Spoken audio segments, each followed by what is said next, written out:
है कि पूरे दुनिया में कुछ भी हो, राष्ट्रवाद के नाम पे कुछ भी हो, लेकिन जब असली धरातल पर आता है आदमी, सच्चाई के उस पर, तब उसको मालूम होता है कि कौन कितने पानी में है।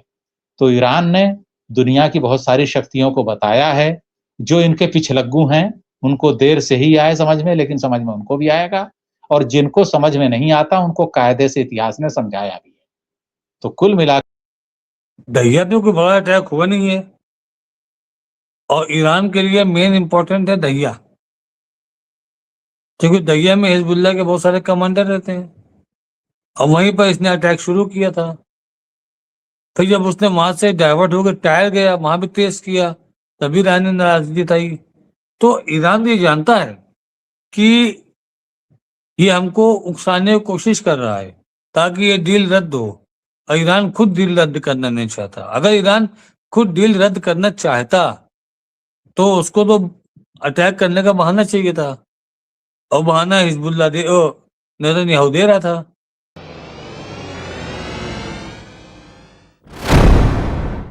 मैं आऊंगा अब्दुल वाहिद साहब पास।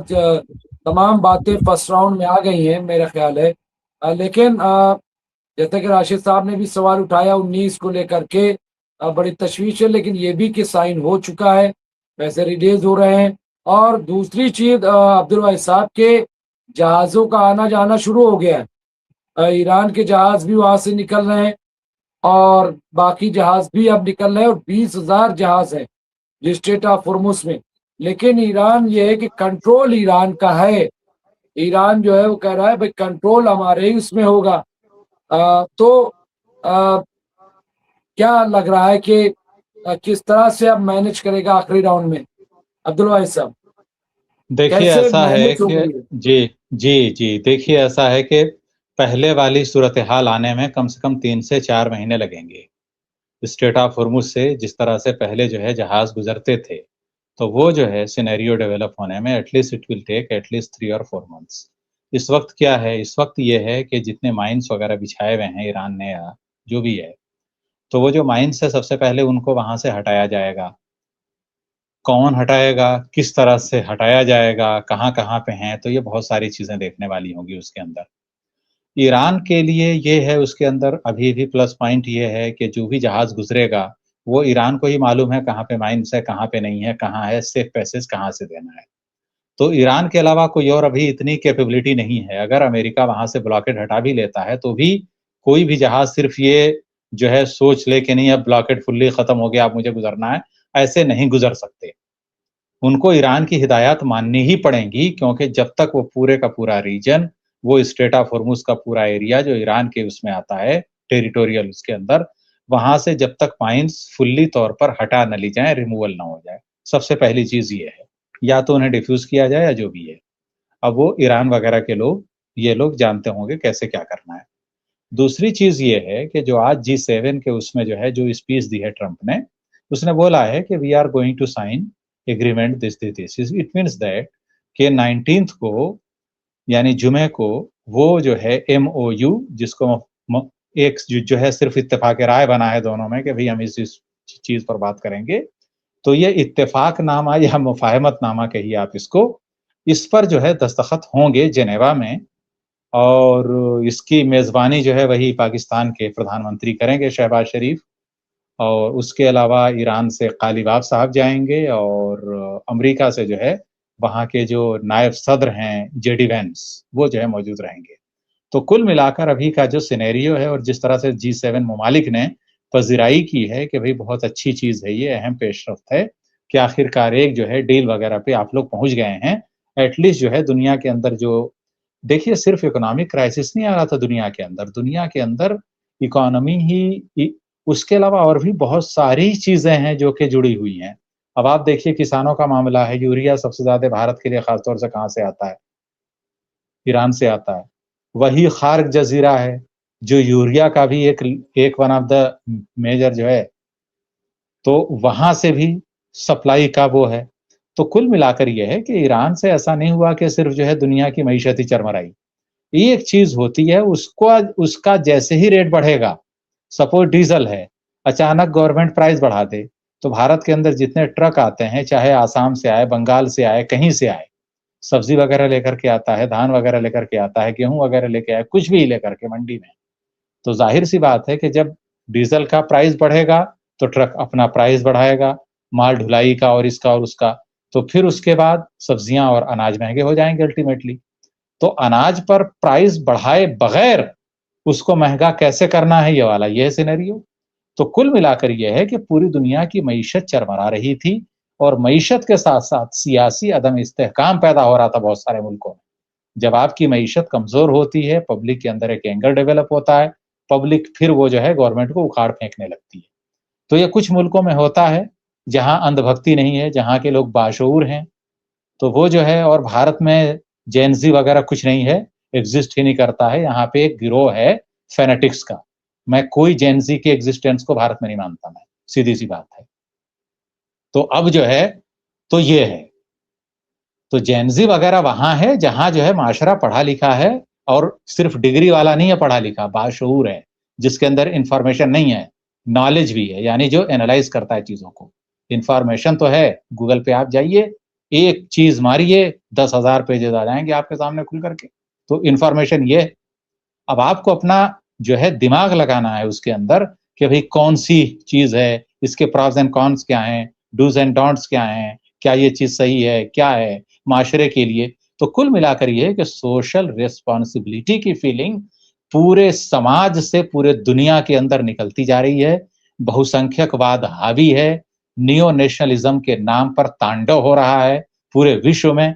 इसके लिए एक बहुत बड़ी उम्मीद की किरण ईरान और अमेरिका का ये मुआहदा बनकर निकला है कि पूरे दुनिया में कुछ भी हो, राष्ट्रवाद के नाम पे कुछ भी हो, लेकिन जब असली धरातल पर आता है आदमी, सच्चाई के उस पर, तब उसको मालूम होता है कि कौन कितने पानी में है।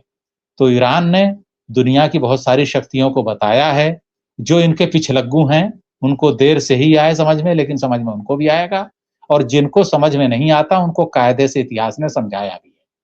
तो कुल मिलाकर ये है कि इस्राइल के लिए भी इसके अंदर वो है लम्हे फ़िक्रिया कि वो सोचे, मुहासबा करे अपना। उसके अलावा और जितने पिछलग्गू देश हैं उसके, वो सारे के सारे मुहासबा करें कि कमियाँ कहाँ हैं। राष्ट्रवाद के नाम पे, नेशनलिज़्म के नाम पे किसी का डर दिखा करके आप पूरी दुनिया को ज़्यादा दिनों तक बेवकूफ़ नहीं बना सकते। तो ये जो है ईरान ने पूरी तरह से एक तरह से क्लियर कट सिग्नल दे दिया है दुनिया को कि भई क्या है और दुनिया कैसे चलेगी। जियो और जीनो और जीने दो के अलावा दूसरी कोई चीज़ दुनिया में एक्जिस्टेंस करने वाली नहीं है। लॉन्ग लास्टिंग पीस दुनिया में उसी वक़्त आएगा जब आप इस चीज़ को मानेंगे कि हमारा भी राइट है जीने का। तो ये जो है अमेरिका की दादागिरी को जिस तरह से ईरान ने बताया है और उसको लाया है, उसकी औकात दिखाई है, ये बहुत बड़ी चीज़ दुनिया के अंदर हुई है और ये पूरे दुनिया के लिए एक जो है वो है। अब देखना ये है कि ब्रिक्स फोरम और जो एक है शंघाई कोऑपरेशन ऑर्गेनाइजेशन एससीओ, उसके अलावा आसियान वगैरह जैसे फोरम जो है, तो ये न सिर्फ रीजनल फोरम है बल्कि बहुत बड़ी इनकी एक से है वर्ल्ड की इकोनॉमी में, वर्ल्ड की सियासत में। इनका जो है रवैया क्या होगा, आने वाले दिनों में देखना होगा। क्या अफ्रीका के अंदर चेंजेज़ आएँगे या वो अभी भी वेस्ट के पिछलग्गू बने रहेंगे? तो ये बहुत सारी बातें हैं, लेकिन अब ये वक़्त ही बताएगा कि कैसे क्या होना है। लेकिन अभी फ़िलहाल ये है कि अभी 60 दिनों तक के लिए मेरा ये मानना है कि अभी पीसफुल एनवायरनमेंट रहेगा। जी, बिल्कुल अभी पीसफुल एनवायरनमेंट रहेगा राशिद रिज़वी साहब। और क्योंकि अमेरिका जो भी है लेकिन बहुत प्रेशर है उस पे और इज़राइल की बात अब बहुत ज़्यादा मानने वाली है, लेकिन फिर भी इज़राइल को अमेरिका नहीं छोड़ेगा, ये एक सच्चाई है। तो जो खबर आई थी राशिद साहब के हमला शुरू कर रहे हैं, अभी कंफर्मेशन उसकी नहीं है राशिद साहब, और इस तरह खबरें अभी आती रहेंगी। लेकिन क्या आपको लग रहा है ईरान फिलहाल अटैक कर सकता है या कुछ रिएक्शन कर सकता है? कर भी सकता है वो। नहीं, क्यों करेगा? सवाल ये है, दहिया पे कोई बड़ा अटैक हुआ नहीं है। दहिया पे कोई बड़ा अटैक हुआ नहीं है और ईरान के लिए मेन इंपॉर्टेंट है दहिया, क्योंकि दहिया में हिजबुल्लाह के बहुत सारे कमांडर रहते हैं और वहीं पर इसने अटैक शुरू किया था। फिर जब उसने वहां से डाइवर्ट होकर टायर गया, वहां भी तेज किया, तभी ईरान ने नाराजगी जताई। तो ईरान ये जानता है कि ये हमको उकसाने की कोशिश कर रहा है ताकि ये डील रद्द हो, और ईरान खुद डील रद्द करना नहीं चाहता। अगर ईरान खुद डील रद्द करना चाहता तो उसको तो अटैक करने का बहाना चाहिए था, और बहाना हिजबुल्लाह नेतन्याहू दे रहा था।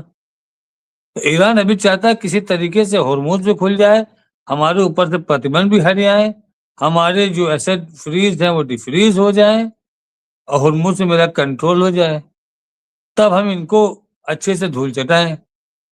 और जो बात अभी आपने कही है कि अमेरिका इजराइल को छोड़ भी नहीं सकता, ये बात अभी सही है। देखिए, हम आपको बताते हैं ब्लैकमेलिंग कैसे होगी।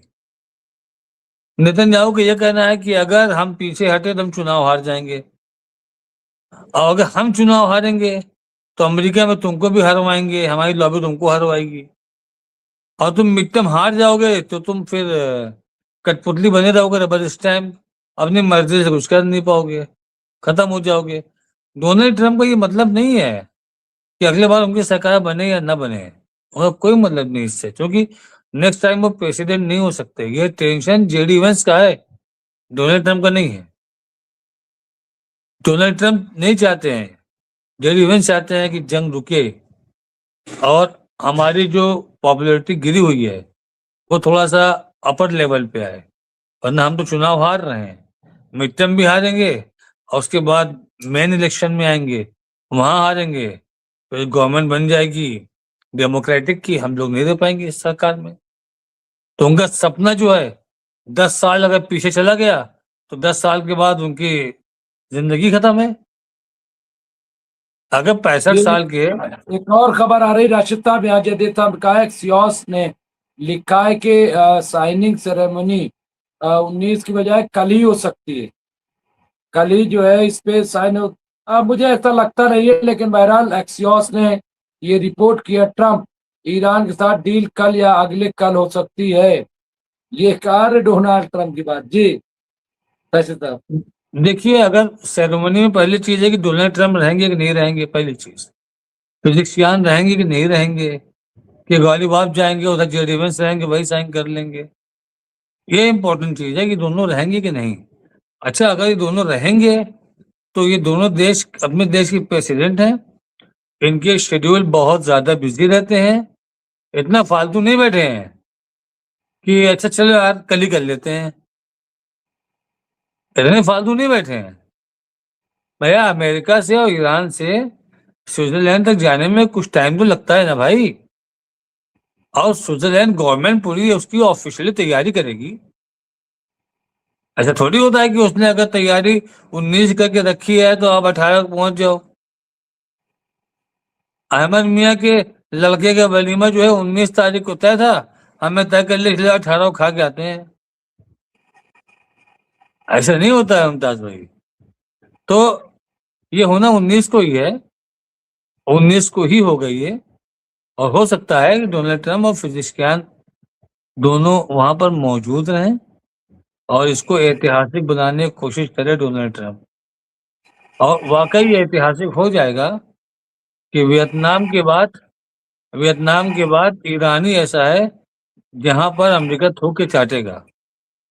ये भी इतिहास हो जाएगा। भाई, आप आए क्यों थे? रिजीम चेंज करने नहीं कर पाए। आप आए थे मिसाइल फैसिलिटी डाउन करने, नहीं कर पाए।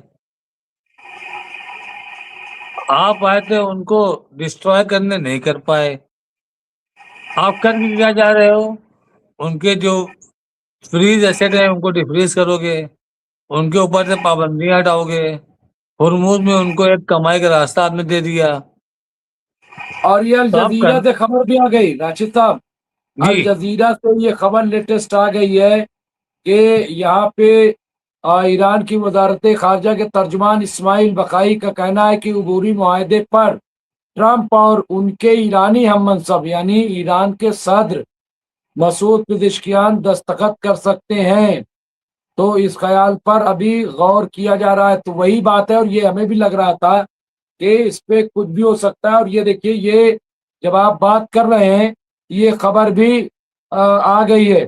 बकाई ने ईरान की नीम सरकारी खबर रसा एजेंसी तस्नीम की तरफ से जारी करदा एक बयान में कहा, यह ख्याल तजवीज़ किया गया है और अभी जेर गौर है।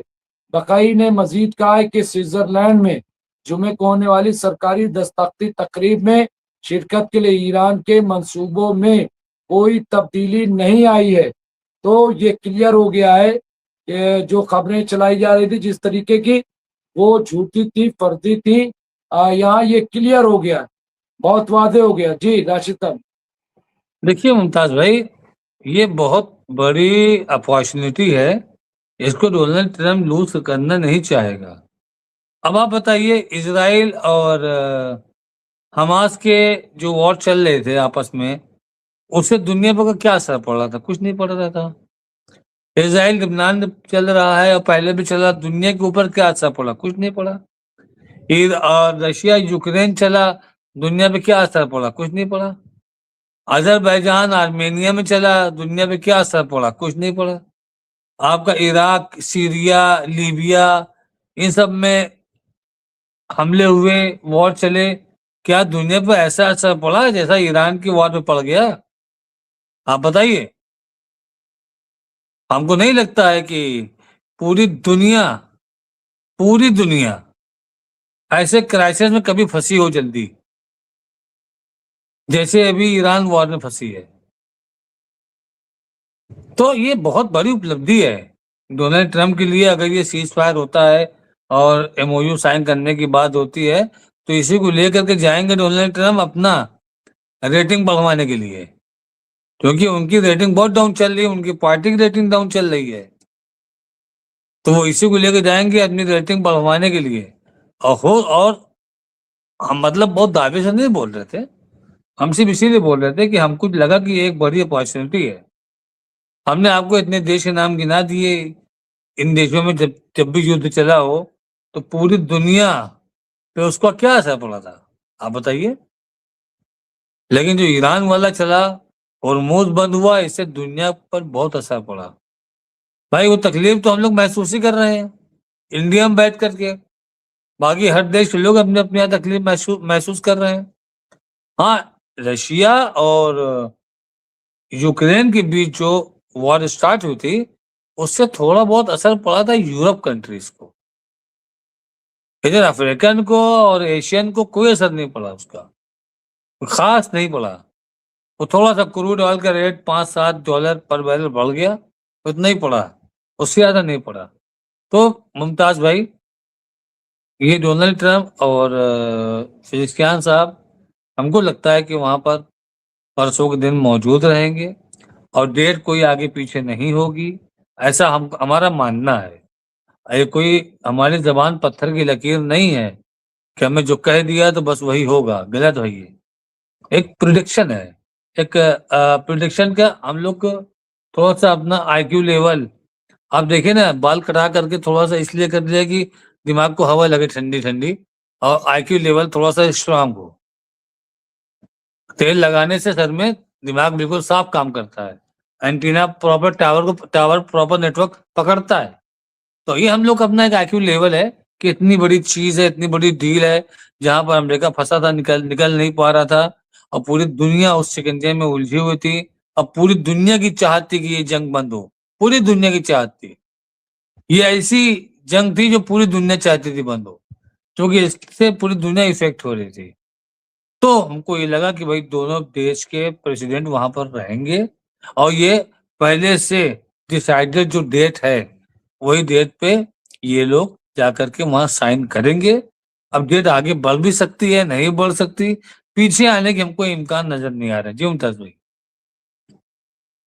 बिल्कुल सही है। और ये हम भी जिस तरह से हम लोग गौर कर रहे थे और बातचीत कर रहे थे कि चूंकि ये बहुत हिस्टोरिकल है, 47 साल में पहली बार इस तरह से कि ईरान पे पूरी तरह से पाबंदी हटेगी और इन्वेस्टमेंट की बात भी आ गई है। आज डोनाल्ड ट्रम्प ने कहा कि जिसको करना हो वो पूरी तरह से ईरान में अपना इन्वेस्टमेंट कर सकता है, पूरा तेल बेच सकता है। ये मैं समझता हूँ कि बहुत बड़ी बात होगी, नए दौर का आगाज होगा।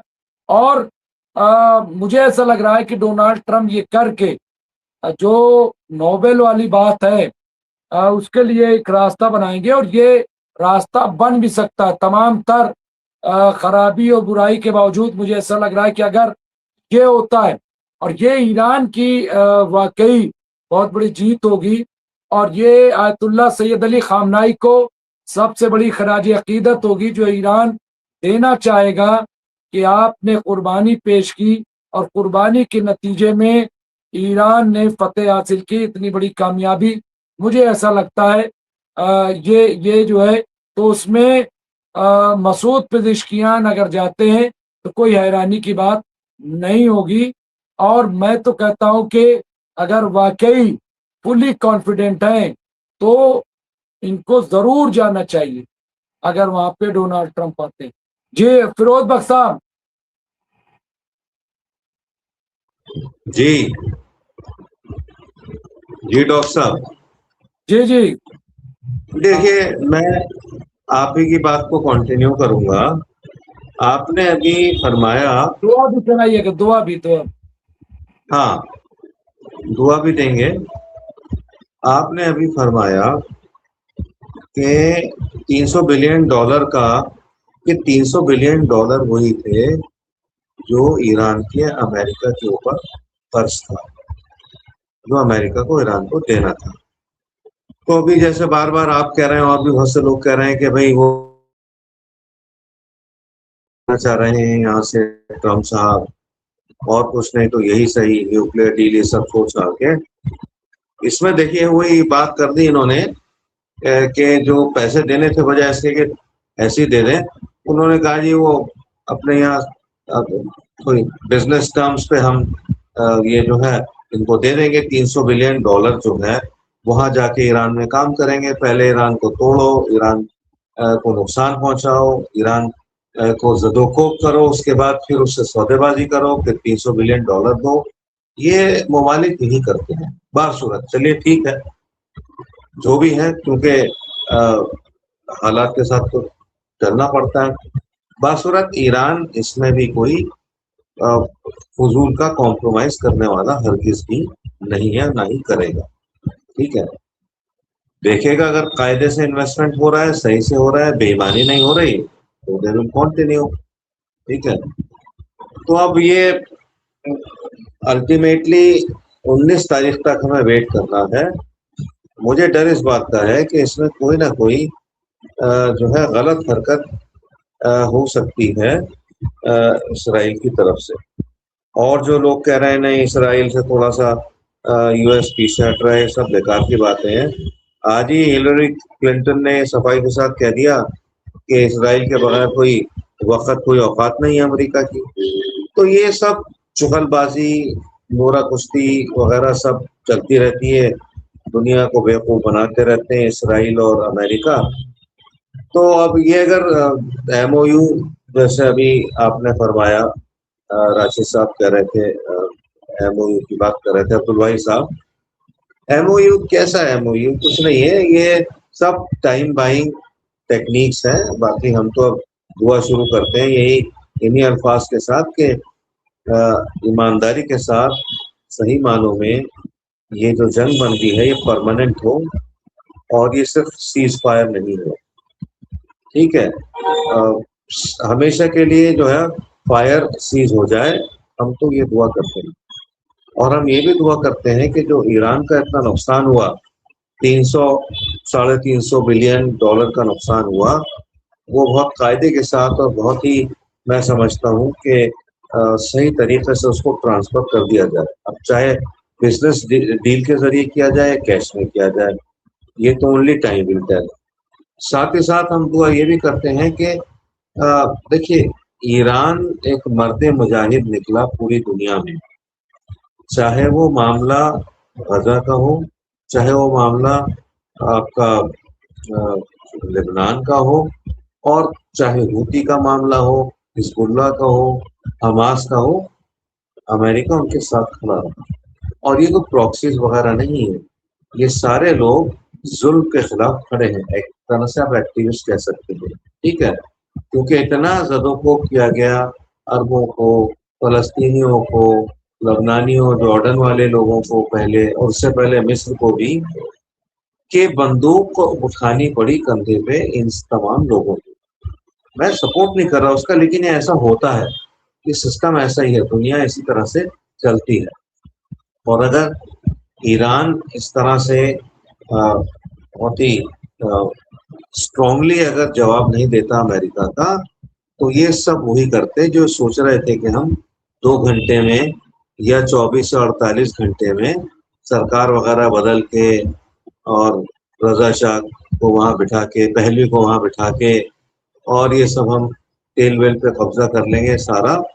तो चूंकि ये शैतानी जो है इनके प्लान थे, अल्लाह मियाँ ने इनके ऊपर पानी फेरा, और इंशाल्लाह आगे भी ये प्लान इनके कभी भी कामयाब नहीं होंगे। ईरान सच्चाई के रास्ते पे हमेशा से रहा है। 5-6 हजार साल पुरानी वो सिविलाइजेशन है, वो सिविलाइजेशन उसे मजबूती देती है, अल्लाह उसको और भी मजबूत करे।